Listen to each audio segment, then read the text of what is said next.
Hello, and welcome to Listen Up. I'm Amanda Horvath. Knowing the lyrics to One Direction songs isn't a bankable skill, although some of our staff members are going to be putting that on their resume. On this episode of Listen Up, we check in with some Midwesterners who have turned their hobbies into careers. In Mason City, Iowa, people from all over the globe come together to learn the art of auctioneering. Since 1933, the Worldwide College of Auctioneering has seen 40,000 students bid their way to graduation. 80, 80, 70, 70, 60, 60, 50, 50, 40, 40, 30, 30, 20, 20, 10, 10. I attended the Worldwide College of Auctioneering in November of 2014. The school is headquartered in Mason City. The college is at a Best Western. You spend about 9 very intense days there. Stay in the hotel. All the classes are in the hotel. 40. You spend a lot of time just drilling, getting up in front of your peers, putting the microphone in your hand and going. But it's 10, now 15, now 20, but it's 20, now 20. And we have a daily dozen drills, as we like to do. We did those a couple times a day. The big brown bug bit a big brown bear, the big brown bug bit a big brown bear, the big brown bug bit a big brown bear. And then you do a lot of numbers. 1, 1 1/4, 1 1/2, 175, 2, 2 1/4, 2 1/2, 2 75, 3, 3 1/4, 3 1/2, 3 75, 4, 4 1/4, 4 1/2, 4 75, 5. We would do that all the way to 100 and back many times a day. Learning a chant is so hard. Betty butter bought some butter, but she said this butter's better if I put it in my It's the batter. energy around auctions and sort of the suspense and sort of the excitement around auctions. And so I've always sort of wanted to do it. I came to Worldwide because we are making some machinery auctions in Colombia. And we want to be more professionals. $30 bid now, $35 bid now, $35. I came to Worldwide because my family has an auction business, and so I'm a 4th generation auctioneer. All in, all done, $70 pop. They sort of encourage students to take what you're passionate about and then add the auction industry to that. And I like to say, you take action, the word action, add you, and you get auction. All it takes to pass is 9 12-hour days, about $1,500, and the desire to work hard and have fun. Betty Botter bought some butter and put it in the butter.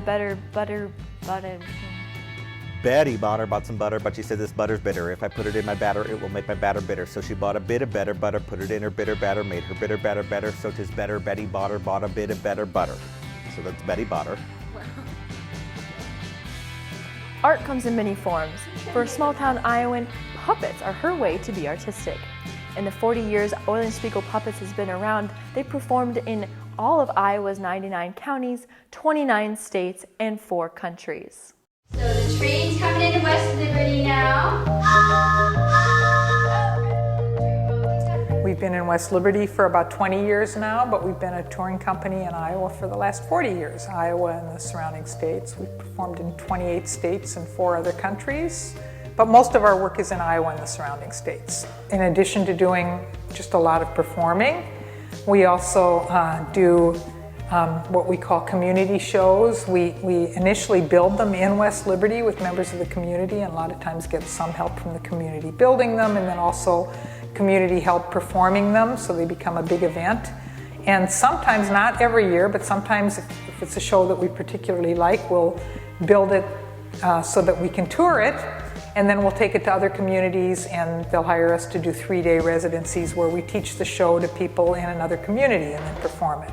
We did our first community puppet show sort of in the wake of 9/11 because we thought that that's the kind of, that what you do in response to an event like that is not necessarily strike out, but work together as a team on something. And we thought this was a good project for community, and we've done those every year since then.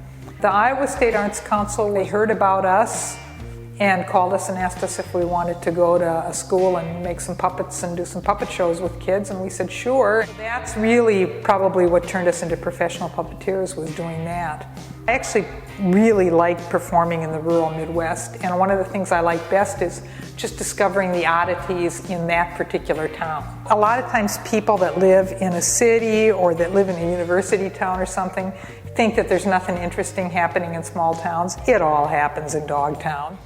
Eulenspiegel performs fairy tales from around the world and makes shows unique to communities. The people behind these stories were able to pursue their passion and make a career out of it. And on our next podcast, hear the personal story of the auctioneers and puppeteers. And be sure to find us on Facebook and Twitter at Urban Plains, and check out our latest stories from the flyover states at urban-plains.com. Special thanks to What a Dish, Eulenspiegel Puppets, and the Worldwide College of Auctioneering. Videography Director Janet Eccles, Audio Director Mario Rossi, Editors Kaylee Kunkel, Annalise Tarnowski, and Grace Wenzel.